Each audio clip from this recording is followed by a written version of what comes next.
हम लोगों को हर तरह से हैरेस करके और हम लोग को चूसते हैं सब। कि सरकार लगातार प्रबंधकों के अधिकारों को समाप्त कर रही है, जिस कारण शिक्षा का स्तर लगातार गिर रहा है। लगातार अगर हमारा शोषण होता रहा तो कोई दिन ऐसा नहीं जाएगा जिस दिन हम विधानसभा का घेराव नहीं करेंगे और शासन स्तर पर हम विधान परिषद के सामने, विधानसभा के सामने बैठेंगे और अपना धरना देंगे, चाहे हमें लाठी खानी पड़े, चाहे हमें जेल जाना पड़े। अपने अधिकारों के लिए हर तरह का संघर्ष और हर तरह का अपने प्राण न्यौछावर करने तक के लिए हम जो है तैयार हैं। गुरुर् ब्रह्मा गुरुर् विष्णु गुरुर्देवो महेश्वराय। गुरु एक ऐसा मार्गदर्शक होता है जिससे हमें जीवन जीने के लिए बहुत कुछ सीखने को मिलता है, और जब गुरु ही कहीं पर परेशान हो जाए तो वो हमें मार्गदर्शन कैसे दे पाएगा। इस समय हम जिस जगह पर खड़े हैं वहाँ पर एक छोटा सा धरना चल रहा है अशासकीय सहायता प्राप्त विद्यालय प्रबंधक सभा का। इसकी वजह क्या है, ये 20 सूत्रीय मांग क्या है, इसके विषय में हम यहाँ के अध्यक्ष जी से जानेंगे। सर, हमारे चैनल पे आपका बहुत बहुत स्वागत है। क्या ये धरना है, क्या ये पूरा मामला है, ज़रा हमारे दर्शक। ये मामला सिर्फ इतना है कि सरकार लगातार प्रबंधकों के अधिकारों को समाप्त कर रही है, जिस कारण शिक्षा का स्तर लगातार गिर रहा है। जो अधिकारी आज मौजूद है वो भी इन्हीं विद्यालयों से पढ़ के आए हैं, लेकिन इस समय शिक्षा का स्तर, इनकी गलत नीतियां, इनका गलत शोषण, इनके द्वारा ऐसे टीचरों की नियुक्ति जिन पे अपनी एप्लीकेशन भी लिखनी नहीं आती, इनका इस तरह का व्यवहार कि प्रबंधकों के प्रति लगातार जो है शोषण करना, पैसा लेना, सारा काम करना, जिससे प्रबंधकों में लगातार रोष है। और उसके कारण आज हम लोग यहाँ इकट्ठे इतनी गर्मी में, और इस मौसम में हम लोग इतने इकट्ठे हैं। छोटा धरना नहीं है, लगभग 500 प्रबंधक आपके बीच में है, सब इधर उधर छाए में बैठे हुए हैं। इसका और लगातार अगर हमारा शोषण होता रहा तो कोई दिन ऐसा नहीं जाएगा जिस दिन हम विधानसभा का घेराव नहीं करेंगे और शासन स्तर पर हम विधान परिषद के सामने, विधानसभा के सामने बैठेंगे और अपना धरना देंगे, चाहे हमें लाठी खानी पड़े, चाहे हमें जेल जाना पड़े।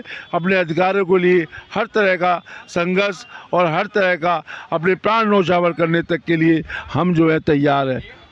ये धरना पे अगर सरकार ने आपकी नहीं सुनी तो अगला आप लोग का कदम क्या होगा, वो किस तरह का होगा? किस तरह हमारा कदम जो है, और प्रबंधकों सबको इकट्ठा करके विधानसभा के बाहर धरना देंगे, वहाँ पर लाठी डंडे खाएंगे। जब भी सरकार नहीं सुनेगी तो आमरण अनशन पर क्रमिक रूप से हम लोग बैठेंगे इसी दफ्तर के आगे, ताकि सरकार हमारी बातों को सुनने के लिए बेबस हो जाए। ये 20 सूत्रीय मांग जो है सर आपकी, वो ज़रा सा विस्तार से थोड़ा सा हमारे दर्शकों को बताएं, क्या है जिससे लोग और अधिकारियों तक आपकी पूरी बात पहुंचे। हमारा एक अधिकार है, एक तो हमारे यहाँ सबसे बड़ा दिक्कत ये है कि जो हम लोगों के यहाँ चुनाव प्रक्रिया है उसमें लगातार जो है DIS JD शोषण करते हैं। वहाँ पर बेवजह प्रमाण वो हस्ताक्षर प्रमाणित करना, बेवजह पर्यवेक्षक की मांग करना, जबकि एक्ट में कहीं विचार नहीं है। दूसरे हमारी ये है कि जो फीस हमारी रखी गई है डेवलपमेंट फीस, आज से 20 साल पहले निर्धारित हुई थी। आज इन्होंने बोर्ड की फीस तो 40 रुपये से 1000 कर ली, लेकिन हमारी फीस वही 2 रुपये है। इससे ना विद्यालय का विकास हो सकता, ना कुछ हो सकता। और उनकी रोजाना डिमांड शासन की ऐसी है कि बच्चों से पैसा लो, कैमरा लगवाओ, या प्रबंध समिति कैमरा लगाए, या जो है RO लगाए, या ये करें वो करें। लगातार उनकी डिमांड बढ़ती जा रही है, जबकि आमदनी का स्रोत 0 है। तो इन स्थितियों में विद्यालय को चलाना कतई ये संभव हो गया है। कतई ये संभव हो गया। आपको बताना चाहेंगे, जब से शिक्षा का व्यापारीकरण हुआ है, मिशनरी स्कूल हैं, उनकी फीस हज़ारों में रहती है, लोग उन पर ध्यान नहीं देते। लेकिन ऐसे विद्यालय जो वास्तविकता में शिक्षा का प्रसार करते हैं, शिक्षा को आगे बढ़ाते हैं, उनकी बातें सरकार को सुननी चाहिए। हमारे साथ संगठन के महामंत्री भी हैं, इनसे भी मैं जानना चाहूँगा, सर कब से आप लोग इस धरना पे बैठे हैं और कब से ये धरना लगातार अनवरत चला रहा है? ये धरना हमारा आज प्रातःकाल 11 बजे से शुरू हुआ। प्रदेश के हमारे हर जिले के प्रतिनिधियों का ये एक सामूहिक प्रदर्शन और धरना है। हम सरकार को ये आगाह करना चाहते हैं कि आपके अंदर जो ये भ्रष्ट अधिकारी हैं, जो विद्यालय को चलने नहीं देना चाहते, इस पर कुछ ध्यान दें। शासन को कुछ पता ही नहीं लगता कि हमारे नीचे हमारे विभाग में क्या हो रहा है। हमारे विभाग में जो मनमानी, घर जानी, जो चाहे जैसा काम करें, शासन को पता ही नहीं लगता। हम लोग अभी तक इसको सुनते रहे और ये प्रयास करते रहे कि हम इन समस्याओं का अधिकारियों के माध्यम से समाधान करें, लेकिन जब हम हार गए तब हम लोगों ने ये निर्णय लिया कि हर ज़िले का अधिकारी, प्रदेश भर के हर ज़िले का अधिकारी यहाँ लखनऊ आवे और डायरेक्टर एजुकेशन के कार्यालय के सामने धरना प्रदर्शन दे, जिससे कि हमारे शासन की और प्रशासन की नींद खुले और वो ये जाने कि अब प्रबंधक खड़ा हो चुका है, अब प्रबंधक जाग गया है। अगर आपने शिक्षा के क्षेत्र में और प्रबंधकों को आगे दबाने की कोशिश की तो ये जन आंदोलन के रूप में बदल जाएगा। सर, आपने बोला जन आंदोलन के रूप में, आपके बगल एक छोटा सा बोर्ड लगा है, भ्रष्ट शिक्षा अधिकारियों की एक दबाई, जूता चप्पल और शानदार पिटाई। क्या अब ये जो धरना और प्रदर्शन चल रहा है भविष्य में ऐसे भी जा सकता है? ये तो वक्त बताएगा। फ़िलहाल तो हम लोग अभी धरना जो दे रहे हैं शांतिपूर्ण रूप से धरना दे रहे हैं। अगर शासन प्रशासन नहीं जगा तो हमें आगे कदम उठाने में कोई देर नहीं लगेगी। आगे कदम उठाने में कोई देर नहीं लगेगी। हमारे साथ और भी लोग हैं, मैं इन सब से जानूंगा आप कहाँ से हैं सर? मैं मुरादाबाद से हूँ, क्षेत्रीय पश्चिमांचल प्रभारी हूँ। और शिक्षा की स्थिति वास्तव में बहुत दयनीय हो गई है। माध्यमिक विद्यालयों में भवन बुरी तरीके से घिरा हुए हैं, उसके प्रति सरकार कोई अनुदान या किसी तरह का वह नहीं देती। सरकार ने कक्षा 1 से लेकर कक्षा 8 तक 0 फीस कर रखी है और उसमें बच्चों को कहाँ से विद्युत दी जाएगी, कहाँ से पंखे दिए जाएंगे, कहाँ से फर्नीचर दिया जाएगा, इसका सरकार को कोई ध्यान नहीं है। मिड डे मील का पूरा पैसा बच्चों को दिया जाएगा, लेकिन बच्चों को मूलभूत सुविधा का कुछ नहीं दिया जाएगा। स्थिति यह हो गई है विद्यालयों की कि सन 1965 से भवन बने हुए हैं और भवन गिराऊ हो चुके हैं। 2 विद्यालयों का प्रकरण मेरी जानकारी में है कि मान्यता समाप्ति का भी स्तर तक पहुंच गया कि उन्होंने कहा कि भवन गिराऊ हुए, हम किस प्रकार मरम्मत करें। विद्यालयों में डेवलपमेंट की केवल 10 रुपये फीस जाती है, वो भी कक्षा 9, 10, 11, 12 के बच्चों से। उसमें अगर सारे बच्चे इकट्ठे भी हो जाते हैं पूरी की तो 100 मेरे ख्याल से 45 का एक सेक्शन किया, 60 से 240 बच्चों के 2400 रुपये महीना एकत्र होता है, जो विद्यालय के मरम्मत के लिए पर्याप्त नहीं होता। हम लोगों के यहाँ बहुत विकट स्थिति हो रही है, भवन गिराऊ हो रहे हैं। सरकार को इस पर जल्द निर्णय लेना पड़ेगा, वरना हम लोग अनुदान वापसी के लिए विवश होंगे।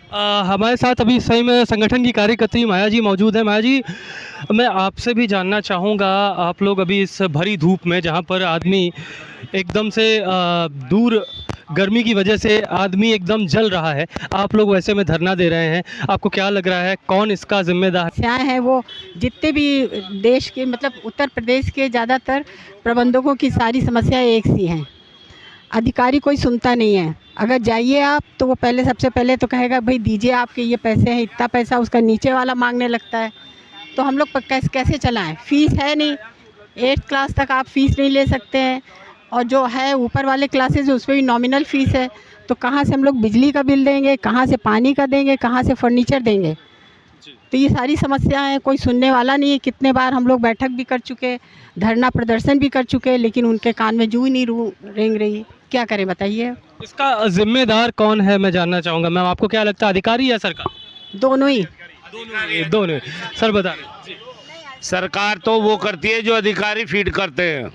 ये चोर अधिकारी जो हम बैठे हुए हैं, सारी सब चीज़ों का दोषारोपण इनके ऊपर होना चाहिए। इनके ऊपर होना चाहिए। बड़ी विशेष बात इन्होंने बोली, जो यहाँ चोर अधिकारी बैठे हुए हैं, जब इनको अपने मतलब की बात सुननी होती है तो इनके कान एकदम साफ रहते हैं, और जब किसी की समस्या सुननी होती है तो इनके कानों में ठूंठ या मैल भर जाती है। हमारे साथ एक और भाई साहब बैठे हैं, इनके पास एक भ्रष्ट शिक्षा अधिकारियों के पत्नी और ससुराल के लोगों की संपत्तियों की जांच करो, बड़ी विशेष बात है। सर, इसका क्या है मतलब?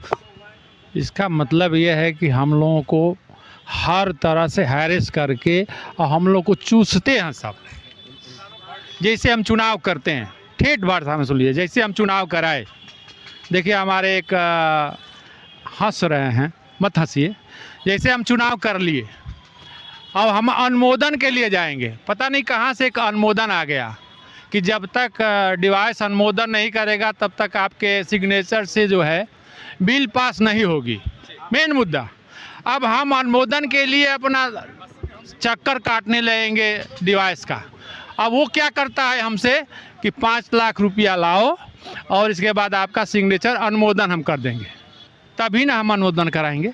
कहीं से घर द्वार बेच करके। तो हमारी जो प्रबंधक की समस्या है, बहुत बहुत ज़्यादा से ज़्यादा समस्या है।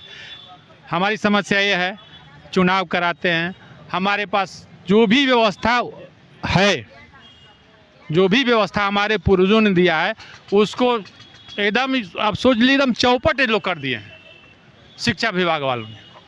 शिक्षा विभाग ने सर ये बगल में लगा है काली कमाई से अर्जित संपत्तियों का हिसाब दो, हिसाब दो। ये जितने भी अधिकारी हैं इनकी काली कमाई तो बहुत बेहतर हो जाती है, लेकिन शिक्षा के स्तर में बढ़ोतरी नहीं है। इसका क्या?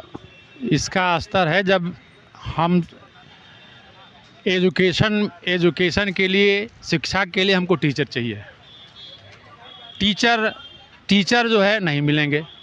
जब हमको पावर था, जिस समय हमको पावर था 1971 के पूर्व प्रबंधकों को पावर था शिक्षक रखने का, उस समय की व्यवस्था शिक्षा की देख लीजिए, और जब से आयोग गठित हुआ उस समय का व्यवस्था देख लीजिए और दोनों को मिला लीजिए। ये जितने भ्रष्ट अधिकारी बैठे हुए हैं सब इन्हीं समूह का देन है।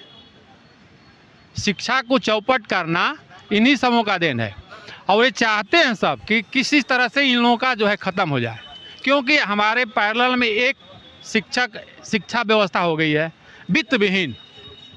जब से वित्त विहीन हमारे समाज में खड़ा हुई है, कॉलेज खड़ा हुए हैं, नकल कराना, पैसा लेकर के आपका वो डिग्री देना, घर बैठे रहिए आपको पैसा दे करके डिग्री पा जाइए, उससे इनकी सबसे ज़्यादा से ज़्यादा कमाई होती है। सेंटर बनाने में आप 5 लाख रुपये दीजिए, आपको हम सेंटर बना करके दे देंगे। हमारे प्रबंध विभाग तो चाहिए नौकरी का लोग कह रहे हैं कि हमको चपरासी चाहिए, बाबू चाहिए, लेकिन देखिए कहाँ से ज़्यादा हम हायरेस हो रहे हैं भाई। एक हमारे पास एक पहला हमारा एक खड़ा हो गया है भाई, अब वो कह रहा है कि हम उस मान्यता मिल गया उसको, अब वो नकल हमारे यहाँ आप सेंटर दे दीजिए। अब सेंटर उसके यहाँ चला गया, हमारा सेंटर जो है नहीं, हमारे यहाँ सेंटर नहीं बनेगा, उसके यहाँ सेंटर बनेगा। अब उसके यहाँ सेंटर बनेगा, एक लड़के पे फिक्स हो गया कि 10,000 20,000 लेंगे, इसके बाद आपको घर बैठे आपको डिग्री दे देंगे। ये तो कहिए कि बाबा आए हैं तब से थोड़ा सा ये अंकुश लगा है, और थोड़ा सा अब हम लोगों का थोड़ा बाहर आई हुई है। भाजपा की आई है, सुधार हुआ है, लेकिन अभी अधिकारियों का मानामानी है। अधिकारियों की मानामानी है। अब मैं जो बोलने वाला हूं वो बड़ा विशेष है। मैं अपने कैमरामैन से कहूंगा पीछे की बिल्डिंग को दिखाएं, माध्यमिक शिक्षा निदेशालय। सबसे बड़ी बात तो मैंने जैसा शुरुआत में कहा था, शिक्षा का व्यापारीकरण।